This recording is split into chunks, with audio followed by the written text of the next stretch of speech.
नमस्कार. आज आपण चर्चा करणार आहोत सांधेदुखी या अत्यंत वेदनादायक विकाराबद्दल. आणि या चर्चेसाठी आपल्यासोबत आहेत मुंबईतील पारसनाथ क्लिनिकचे director doctor Bhalchandra Mahamuni. Doctor, स्वागत आहे तुमचं. तर सर, सांगा की सांधेदुखीची आत्ता आढळणारी कारणं कोणती आहेत? सांधेदुखीची जी कारणं आहेत ही आपण एकंदरीत 4 टप्प्यांमध्ये किंवा 4 प्रकारांमध्ये वर्गवारी करूया. पहिला जो प्रकार आहे तो प्रकार म्हणजे आहार. आपण जो आहार घेतो ह्या आहारामधली कोणती कारणं आहेत. तर आज आयुर्वेदामध्ये सांगितलंय की सांधेदुखी किंवा अस्थी किंवा हाडं जी खराब होतात किंवा मज्जा किंवा नसा ज्या खराब होतात यासाठी सांगितलेलं आहे की वातलानांच्या सेवनात, आणि दुसरं सांगितलेलं आहे की विरुद्धानांच्या सेवनात. आता याचा अर्थ काय की आज आपण खात असलेले जे फास्ट फूड आहे, जंक फूड आहे, रेडी टू यूज फूड आहे किंवा फ्रीज केलेलं फूड आहे किंवा कॅन्ड फूड आहे, ही सगळी कारणं या संधिवाताची आहेत. त्याचबरोबर आपल्या आहारामधून तेल आणि तुपाचं प्रमाण खूप मोठ्या प्रमाणामध्ये आज कमी होत आहे. हे आहारीय कारण या संधिवाताचा आज प्रामुख्याने आज आढळताना दिसतंय. दुसरा जो प्रकार आहे तो म्हणजे विहारजन्य. विहारामध्ये आज मोठ्या प्रमाणामध्ये फॅन, एसी किंवा थंड वातावरणात राहणे किंवा थंड वातावरणात काम करणे, अशा स्वरूपाची जी कारणं आहेत ही कारणं आज या संधिवाताला कारणीभूत ठरत आहेत. तिसरा जो अतिशय महत्वाचा टप्पा आहे तो म्हणजे व्यावसायिक कारणं. त्यामध्ये ऑक्युपेशनल म्हणतो की आज व्यवसायावर किंवा नोकरीवर खूप मोठ्या प्रमाणात वाढत जाणारा तणाव, मानसिक ताणतणाव, हे खूप मोठं आज संधिवाताचं कारण आहे. त्याचबरोबर 8-8, 9-9 तास एकाच ठिकाणी बसून काम करणं, यामुळं अनेक प्रकारचे मणक्यांचे आजार खूप मोठ्या प्रमाणामध्ये आज बळावताना दिसत आहेत. आणि चौथ्या टप्प्यातलं जे कारण आहे त्यामध्ये काही इन्फेक्शन्स सांध्यांमध्ये होणं किंवा इतर आजारांचा किंवा इतर औषधींचा परिणाम म्हणून सांधेदुखी बळावणं, ज्याला आपण म्हणतो की चिकनगुनियासारखा आजार असेल त्याला viral arthritis, post viral arthritis अशा स्वरूपाचे आजार होऊ शकतो. तर अशा 4 टप्प्यांमध्ये प्रामुख्यानं या सांधेदुखीच्या कारणांची आपण वर्गवारी करू शकतो. सर, आता सांगा की गुडघेदुखी असणाऱ्या आणि त्यासाठी ऑपरेशन सांगितलेल्या रुग्णांचं ऑपरेशन SRDP या उपचार पद्धतीने कसं टाळलं जाऊ शकतं? असंही कोणतंही तुम्हाला कुटुंब आढळणार नाही की त्या कुटुंबातील कोणत्याही एखाद्या सदस्याला या गुडघेदुखीचा त्रास नाही. तर हे प्रमाण का वाढत चाललेलं आहे याचा आपण कारणांचा उहापोह केलेला आहे. एकंदरीत 4 टप्प्यांमध्ये या गुडघ्यांची झीज होत असते आणि 4थ्या टप्प्यांमध्ये गेल्यानंतर डॉक्टर्स आपल्याला गुडघ्याचं ऑपरेशन सांगतात. तर या ऑपरेशन टाळण्यासाठी पारसनाथ स्पेशालिटी क्लिनिक्सनं काही संशोधित असे SRDP उपचार विकसित केलेले आहेत. आम्ही सर्वप्रथम गुडघ्याचे ऑपरेशन सांगितलेल्या एकूण 20,000 रुग्णांवर हे संशोधन पहिल्या टप्प्यामध्ये केलं. या पहिल्या टप्प्याच्या संशोधनामध्ये गुडघ्याचं वेगवेगळ्या डायग्नोसिसने सांगितलेले जे ऑपरेशन आहे यासाठी आम्ही गुडघ्यांचे एक्सरेज आणि MRIs हे डायग्नोसिस क्रायटेरिया म्हणून घेतले. आणि या एक्सरे आणि MRI मध्ये वेगवेगळ्या कारणांनी त्यांना गुडघ्याची ऑपरेशन सांगण्यात आलेली होती. यामधला जो पहिला टप्पा असतो या पहिल्या टप्प्याला आपण डिटॉक्सिफिकेशन असं म्हणतो. आणि या डिटॉक्सिफिकेशन या टप्प्यामध्ये आम्ही काय करतो की गुडघ्यामध्ये अंतर्गत भागामध्ये झालेली सूज असेल, स्नायुबंध जे असतात ज्याला लिगामेंट्स म्हणतात, त्या लिगामेंटमध्ये अंतर्गत भागात झालेलं असं इन्फ्लामेशन असेल किंवा गुडघ्यांमध्ये इफ्युजन किंवा पाणी होण्याची प्रक्रिया असते, ती पाणी होण्याची जी प्रक्रिया झालेली असते ती दूर करण्यासाठीचे डिटॉक्सिफिकेशन उपचार या SRDPच्या पहिल्या टप्प्यामध्ये केले जातात.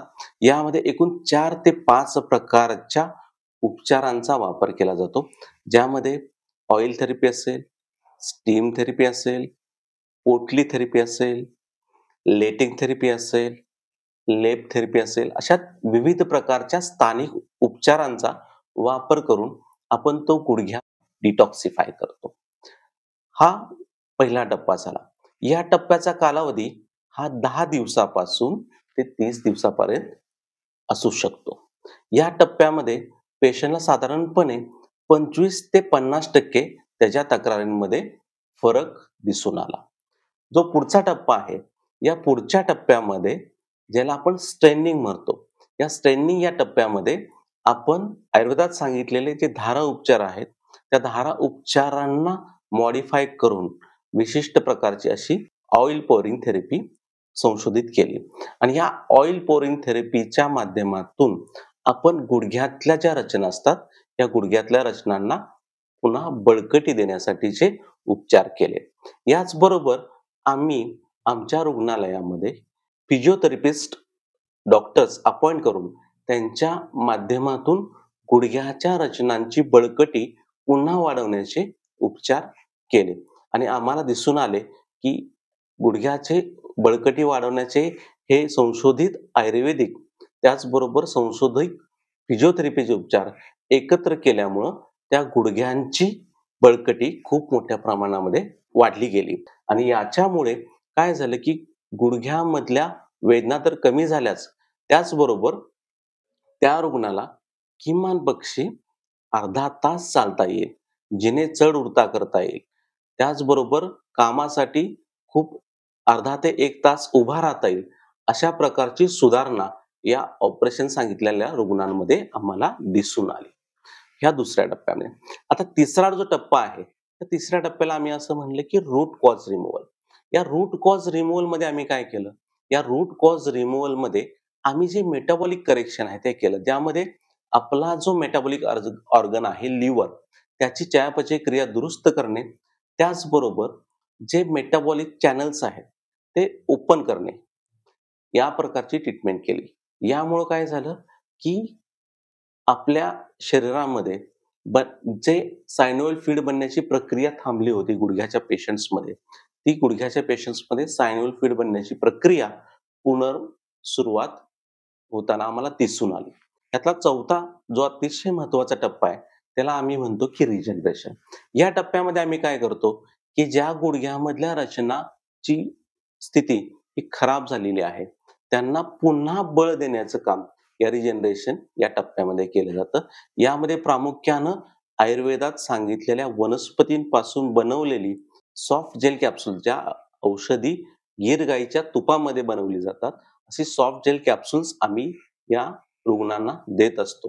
त्याचबरोबर काही आयुर्वेदात सांगितलेली औषधी वनस्पतींची तुपं ही आम्ही या रुग्णांमध्ये देत असतो. आणि आमच्या असं लक्षात आलं की ह्या टप्प्यांमध्ये उपचार घेतल्यानंतर जे गुडघ्यांमध्ये अंतर कमी झालेलं आहे, ते अंतर पुन्हा पूर्ववत व्हायला सुरुवात झाली. त्यामध्ये जे कमी झालेलं जे सायनोव्हियल फ्लुइड होतं, ते सायनोव्हियल फ्लुइड वाढताना आम्हाला दिसलं. त्याचबरोबर ज्या गुडघ्यांमधल्या रचनांमधली क्षमता कमी झालेली होती, ती क्षमता पुन्हा वाढलेली आम्हाला दिसली. यामुळं काय झालं की गुडघ्यामधली जी वेदना होती ती तर कमी झालीच, पण या गुडघ्याचं आयुर्मान खूप चांगल्या पद्धतीनं वाढलं गेलं. आणि आज आमच्याकडे असे खूप चांगले पेशंट्स आहेत की ज्यांना ऑपरेशन सांगितले गेले, पण आज ते विना ऑपरेशन 5 वर्ष, 8 वर्ष, 10 वर्ष इतक्या कालावधीमध्ये ते आपलं आयुर्मान चांगल्या पद्धतीनं जगत आहेत.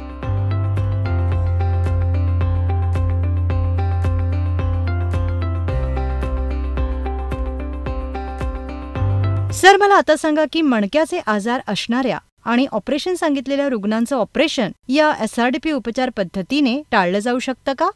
बेसिकली जसं आपण गुडघ्याचं पाहिलं, त्याच पद्धतीनं आपण मणक्यांचा त्रास असणाऱ्या एकंदरीत 15,000 रुग्णांवर हे SRDP उपचार वापरलेले आहेत.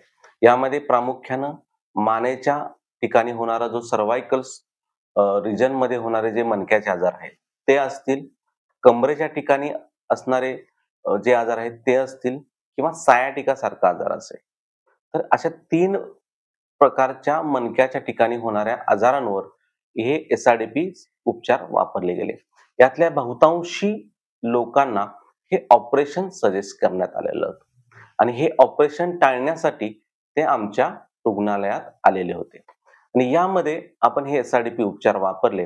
ह्या SRDP उपचारांमध्ये प्रामुख्यानं आपण यामध्ये 3 टप्प्यामध्ये हे SRDP उपचार वापरले. जसा पहिला टप्पा आपण पाहिला गुडघ्यामध्ये डिटॉक्सिफिकेशन. या स्पायनल डिसऑर्डर्समध्ये जो डिटॉक्सिफिकेशन हा टप्पा वापरला गेला. यामध्ये आम्ही काय केलं की कोणत्या कारणामुळं हा त्रास झालेला आहे, ज्यामध्ये स्लीप डिस्क असेल, डिस्क बल्ज असेल, डिस्क डेसिकेशन असेल किंवा लिस्थेसिस म्हणजे डिस्क पुढं सरकली असेल, मागं सरकली असेल, या अनेक प्रकारच्या कारणांमुळं जी अंडरलाईंग पॅथॉलॉजी तयार झालेली आहे ती दूर करण्यासाठीचे उपचार आम्ही या डिटॉक्सिफिकेशन प्रोसेसमध्ये केले. यामध्ये अतिशय चांगल्या पद्धतीची उपचार पद्धती म्हणजे लेटिंग थेरपी किंवा आपण लीच ऍप्लिकेशन म्हणतो.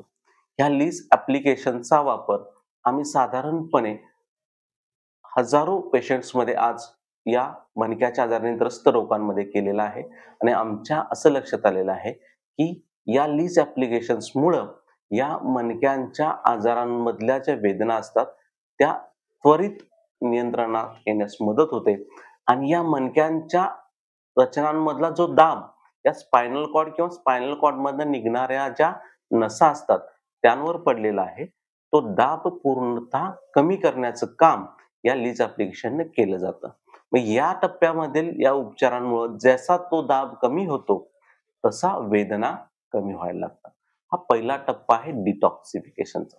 त्या मणक्यांच्या त्रासामध्ये जो दुसरा टप्पा आहे त्याला आम्ही म्हणले स्ट्रेनिंग. म्हणजे मणक्यांच्या नसांवर आलेला दाब आपण काढलेला आहे त्याचबरोबर दुसऱ्या टप्प्यांमध्ये त्या रचनांना बळकटी देण्याचं काम या दुसऱ्या टप्प्यामध्ये आपण करतो. त्याला आपण स्ट्रेनिंग म्हणलंय. यामध्ये नर्व स्ट्रेनिंग असेल किंवा डिस्ट्रेनिंग असेल किंवा ऑस्टिओपोरोसिस झालेले जे व्हर्टेब्रे असतात झीज झालेले त्यांचं नरिशमेंट असेल अशा प्रकारचं काम या स्ट्रेनिंग फेजमध्ये केलं जातं. या फेजमध्ये आम्ही आमच्या आयुर्वेदात सांगितलेली पिजिचेल नावाची उपचार पद्धती आहे ही आमच्या क्लिनिक्समध्ये वापरतो. त्याचबरोबर फिजिओथेरपीचे स्पेशल मोडॅलिटीज ट्रीटमेंट या रुग्णांमध्ये आम्ही देतो. ह्या दोन्ही वापरल्यामुळं त्वरित त्या मणक्यांचे त्रास अतिशय चांगल्या पद्धतीनं नियंत्रणात येण्यास मदत होते. आणि तिसऱ्या टप्प्यांमध्ये जी रिजनरेशन प्रोसेस आहे या रिजनरेशन प्रोसेसमध्ये आम्ही काय करतो की जी डिस्क आहे त्या डिस्क ही कमी झालेली आहे, झिजलेली आहे किंवा डिस्क मधला जो लवचिकपणा गेलेला आहे तो लवचिकपणा परत आणण्यासाठीचे उपचार या रिजनरेशन प्रोसेसमध्ये केले जातात. या टप्प्यातून जे रुग्ण जातात त्यांचं मणक्याचं ऑपरेशन अतिशय चांगल्या पद्धतीने टाळण्यात आज आम्हाला यश आलेलं आहे. आता वेळ झाली आहे एका छोट्याशा ब्रेकची.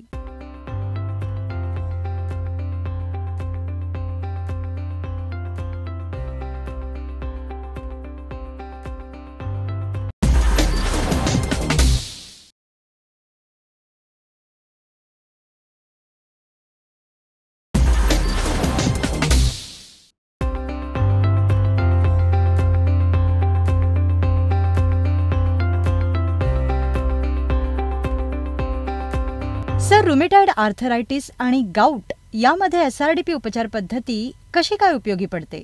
आता आपण पाहूयात की रुमॅटॉइड आर्थरायटिस या आजारामध्ये एसआरडीपी उपचार पद्धती कशी उपयोगी पडते. तर पहिला जो मुद्दा आहे की रुमॅटॉइड आर्थरायटिस हा एक ऑटो इम्युन डिसीज आहे. या ऑटो इम्युन डिसीज मध्ये होतं काय की आपल्या शरीरातील जी इम्युन सिस्टीम आहे तीच आपल्या विरुद्ध बंड करते अशा स्वरूपाची प्रक्रिया होते. यामुळे काय होतं की आपले सांधे सुजतात, सांधे आकडतात, आपल्याला कोणत्याही हालचाली करता येत नाहीत. खूप मोठ्या प्रमाणामध्ये या हालचाली कमी होऊन शरीर हे स्टिफ होत असतं आणि हे जे प्रकार आहेत हे आज खूप मोठ्या प्रमाणामध्ये वाढताना दिसत आहेत. तर या आजारामध्ये इस्पेशली आम्ही एसआरडीपी ग्रॅन्युल्स नावाचे औषध विकसित केलेले आहे. या औषधाचा मध्ये काय आहे, या औषधामध्ये गुळ आहे, जो सेंद्रिय गुळ आहे तो वापरला जातो. त्याचबरोबर आयुर्वेदात सांगितलेली सुंठ नावाची वनस्पती आहे जी रसायन म्हणून सांगितले ती असते. त्याचबरोबर हिरडा नावाची एक वनस्पती आहे जिला आपण हरितिकी म्हणतो. तर ती हिरडा ही वनस्पती यांचं विशिष्ट प्रकारे कॉम्बिनेशन केलेलं आहे. हे जे कॉम्बिनेशन आहे हे आम्ही एकंदरीत 2000 रुग्णांमध्ये चढत्या क्रमानं आम्ही रुग्णांना दिलं आणि यानंतर आयुर्वेदात सांगितलेली विरेचन नावाची जी प्रक्रिया आहे ती केली आणि आम्हाला खूप चांगल्या पद्धतीनं या आजारामध्ये नियंत्रण येताना दिसलं.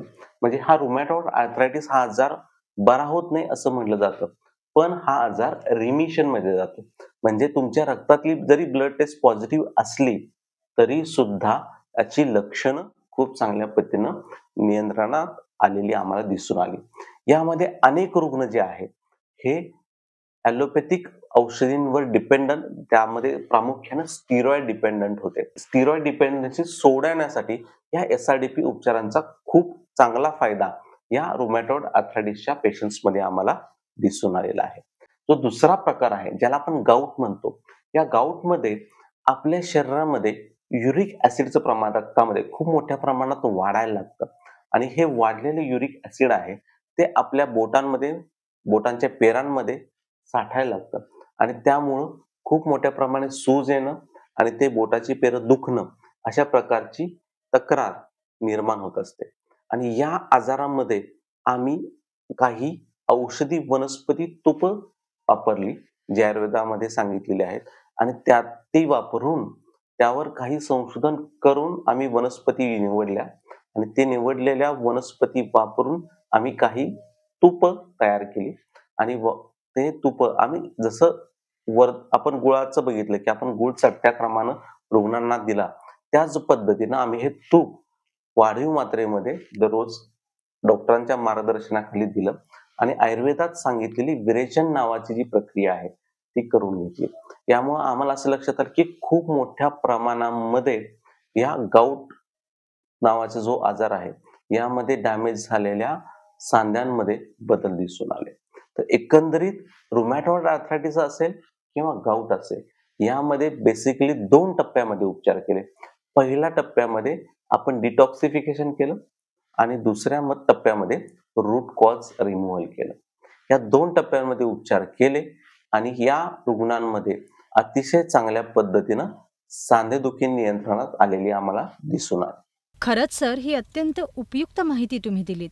सर, आता आपल्या प्रेक्षकांना हे सांगा की चिकनगुनिया आणि पोस्ट व्हायरल आर्थरायटिसमध्ये आपली ही एसआरडीपी उपचार पद्धती कशी उपयोगी पडते? हा एक खूप महत्वाचा प्रश्न आहे. आज खूप मोठ्या प्रमाणामध्ये चिकनगुनिया असेल किंवा post viral arthritis. Post viral म्हणजे आपल्याला एक ताप येतो आणि ताप आल्यानंतर सांधेदुखी बळावते. अशा प्रकारचे खूप मोठ्या प्रमाणामध्ये रुग्ण पाहण्यात येतात. तर या रुग्णांमध्ये आम्ही आयुर्वेदातील संशोधित अशी औषधी या वापरल्या. या औषधींमध्ये कसं असतं की या इन्फेक्शन्समुळं एक विशिष्ट प्रकारचे टॉक्झिन्स या सगळ्या जॉइंट्समध्ये तयार व्हायला लागतात आणि ते सांध्यांमध्ये खूप मोठ्या प्रमाणामध्ये सूज निर्माण करतात. आणि यामध्ये जे आत्ता प्रचलित उपचार वापरले जातात, या प्रचलित उपचारांमध्ये सप्रेशन करणारी थेरपी वापरली जाते किंवा ट्रीटमेंट वापरली जाते. यामुळे काय होतं की या आजारामध्ये लक्षणं कमी होतात औषधं चालू असेपर्यंत. औषधं बंद केली, लक्षणं पुन्हा पूर्ववत. अशा प्रकारची प्रक्रिया होत असते. पण आयुर्वेदामध्ये काही विषघ्न म्हणजे विषनाशक अशी औषधं सांगितलेली आहेत. तर ती विषनाशक औषधी वापरून बनवलेली आयुर्वेदिक उत्पादने किंवा आयुर्वेदिक प्रोडक्ट्स आम्ही या पोस्ट व्हायरल आर्थरायटिस किंवा चिकनगुनियाच्या पेशंट्समध्ये वापरतो आणि आश्चर्यकारकरित्या आम्हाला असं अनुभवात आलेलं आहे की या पोस्ट व्हायरल आर्थरायटिसमध्ये याचा खूप चांगला उपयोग झालेला आहे. आमच्याकडे असे अनेक खूप मोठ्या प्रमाणात पेशंट्स आहेत की ज्यांना चिकनगुनिया हा 3 महिने, 6 महिने, 1 वर्ष आहे आणि अशा पेशंट्समध्ये आम्ही जे सांगितलेली गुळातील एसआरडीपी पावडर आहे त्याचा वापर करून आणि आमची संशोधित अशी औषधं वापरून आम्ही उपचार केलेले आहेत आणि हे उपचार केल्यानंतर अतिशय चांगल्या पद्धतीनं हे रुग्ण पूर्णतः या सांधेदुखीतून मुक्त झालेले आहेत. खरंच सर, ही अत्यंत उपयुक्त माहिती तुम्ही दिलीत. तर आज इथे डॉक्टर भालचंद्र महामुनी यांनी सांधेदुखीबद्दल अत्यंत महत्त्वाची अशी माहिती दिली. जर तुम्हालाही आपला उपचार करायचा असेल तर पारसनाथ स्पेशालिटी क्लिनिकला अवश्य भेट द्या किंवा ऑनलाईन संपर्क साधा.